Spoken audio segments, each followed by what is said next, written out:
રેખા માલકાની અને જોઈએ આજના સમાચાર।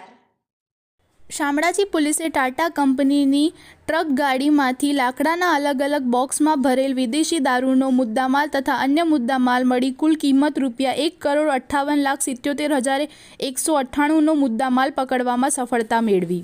પોલીસ ઇન્સ્પેક્ટર કેડી ડિંડોર તથા police sub inspector GR Chaudhari તથા police sub inspector NS Bara Shamlaji police station સ્ટાફના માણસો સાથે અણસોલ પોલીસ ચેકપોસ્ટ ખાતે ગુજરાતમાં દારૂનો પ્રવેશ ન થાય તે માટે ચેકિંગમાં હતા। તે દરમિયાન એક ટાટા કંપનીની ટ્રક ગાડી નંબર HR55AP7386ની આવતા નાકાબંધી કરી ટ્રક ગાડી રોકી લઈ તેની ઝીણવટભરી તપાસ કરતા તેમાં લાકડાના અલગ અલગ બોક્સમાં વિદેશી દારૂનો જથ્થો મળી આવતા મુદ્દામાલ કબજે કરી ટ્રક ગાડી ચાલક વિરુદ્ધ કાયદેસરની કાર્યવાહી હાથ ધરવામાં આવેલ છે।